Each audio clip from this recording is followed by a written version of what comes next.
നമ്മുടെ നാടുകളിൽ സാധാരണയായി മഹല്ലുകളിലാണല്ലോ ഉദിയത്ത് അറക്കാറുള്ളത്. ഉദിയത്തിന്റെ ഇറച്ചി വിതരണം ചെയ്യുമ്പോൾ എന്തെല്ലാമാണ് ശ്രദ്ധിക്കേണ്ടത്? നമ്മുടെ നാടുകളിലൊക്കെ ഇപ്പം വ്യാപകമായി മഹല്ല് കമ്മിറ്റികൾ മുന്നിട്ടിറങ്ങിക്കൊണ്ട് സംഘടിതമായി ചെയ്യുന്നുണ്ട്.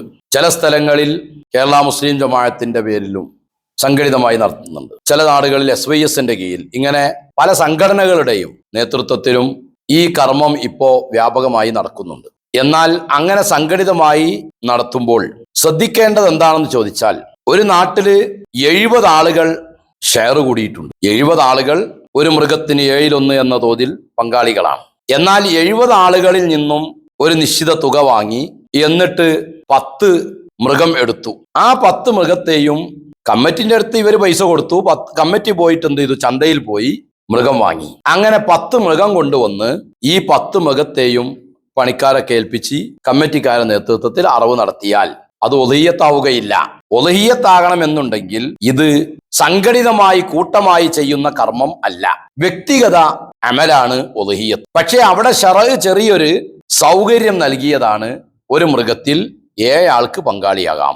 7-1 എന്ന് പറഞ്ഞാൽ അതൊരു ആടിന്റെ സ്ഥാനവുമാണ്. അപ്പൊ 7 ആടിന്റെ സ്ഥാനമാണ് ഒരു മാട്. ഇങ്ങനെ വരുമ്പോൾ ആ മൃഗത്തിൽ ഏതെങ്കിലും ഒരു മൃഗത്തിൽ 7 ആള്, അപ്പൊ 7 ആളുകൾക്കുള്ള മൃഗം തയ്യനാകണം, നിജമാകണം.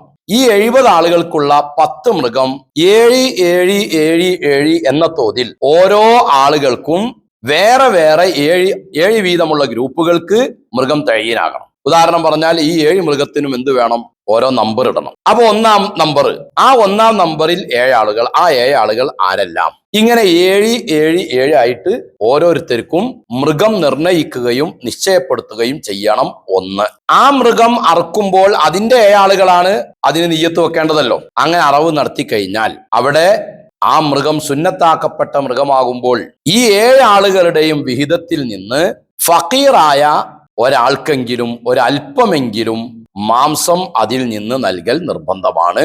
എങ്കിൽ മാത്രമേ ഉളഹിയ്യത്ത് സാധുവാവുകയുള്ളൂ. ഓരോ മൃഗത്തിലും 7 ആളുകൾ ഉണ്ടെങ്കിൽ ഓരോ മൃഗത്തിലും ഈ 7 വീതമുള്ള ആളുകളുടെ വിഹിതത്തിൽ നിന്ന് ഒരല്പം എന്ത് ചെയ്യണം? ഫഖീറിന് ലഭിച്ചിരിക്കണം. ചില നാടുകളിലൊക്കെ അറവ് നടത്തും, എന്നിട്ട് ആരാ അർത്ഥിച്ച് ഓൽക്കെടുക്കേണ്ടത് അവരെടുക്കും, ബാക്കി ഒന്നാകെ കൂട്ടും. അങ്ങനെ മാംസം ഒന്നാകെ കുന്നുകൂടി കൂട്ടിയിട്ട് മഹല്ലത്തിലുള്ള മുഴുവൻ വീടുകളിലേക്കും അത് കൃത്യമായി തൂക്കി കൊടുക്കുന്നു. അപ്പൊ ചിലർ പറയും ഫക്കീർമാരുണ്ടല്ലോ കൂട്ടത്തില്. ഫക്കീർമാരുണ്ടല്ലോ കൂട്ടത്തില്, കുറെ പാവങ്ങളുണ്ട്, മുതലാളിമാരൊക്കെ ഉണ്ട്. അങ്ങനെ പോരെ? അത് പോരാ. ഒരു അമല് ചെയ്യുമ്പോ ആ അമല് ലന്നുൽ മുക്കല്ലഫ് വാജിബാണ്. ആ അമല് ചെയ്യുന്നത് ഞാൻ പറഞ്ഞല്ലോ, ഉളഹിയ്യത്ത് ഒരു കൂട്ട അമലല്ല, വ്യക്തിഗത അമലാണ്.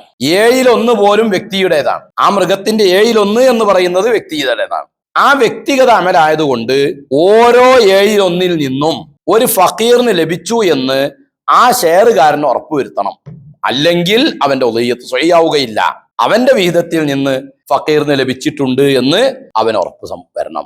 അത് വരണം എന്നുണ്ടെങ്കിൽ കൂട്ടുന്നതിന്റെ മുമ്പ് ഫഖീറിന് വേറെയാക്കണം. അതിന് പല മാർഗങ്ങളുമുണ്ട്. ഒരു മൃഗത്തിലെ 7 ഓഹരിയിൽ നിന്ന്, 7 ആളുകളുടെ ഓഹരിയിൽ നിന്ന് ഒരല്പം ഒരു കീസിലേക്കാക്കാം. ആ കീസ്, നമ്മൾ സാധാരണ കീസ് എല്ലാവർക്കും കൊടുക്കുന്നത് വെള്ളയാണെങ്കിൽ ഫക്കീറിന് കൊടുക്കുന്നത് പച്ചയാക്കുക, അല്ലെ മഞ്ഞയാക്കുക. എന്നിട്ട് ആ ഫക്കീറിന്റെ കീസിലേക്ക് അവരുടെ ഇട്ട് വെക്കുക. മറ്റേ മൃഗത്തുനിന്ന് അതുപോലെ ഒരു കീസിലേക്ക് എല്ലാവരുടെയും വിഹിതത്തിൽ നിന്ന് ഓരോ അല്പം ഇട്ട് വെക്കുക.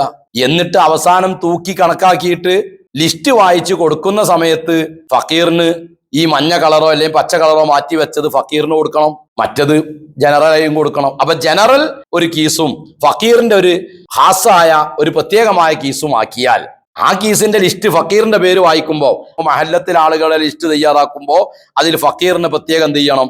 മാർക്ക് ചെയ്യണം. ഇവിടെ പച്ച കീസാകുമ്പോൾ പച്ചയിൽ മാർക്ക് ചെയ്യുക. അപ്പൊ പച്ച ലിസ്റ്റിൽ ആളെ പേര് വായിക്കുമ്പോൾ ഈ പച്ച കീസ് എടുത്തു കൊടുക്കുക. അങ്ങനെ ആവുമ്പോ ഫക്കീറിനെത്തി. ഈ വിധത്തിൽ ഫക്കീറിന് മാംസം എത്തിക്കുക എന്നത് നിർബന്ധമാണ്. എങ്കിൽ മാത്രമേ ഉളഹിയ്യത്ത് സ്വഹീഹാവുകയുള്ളൂ.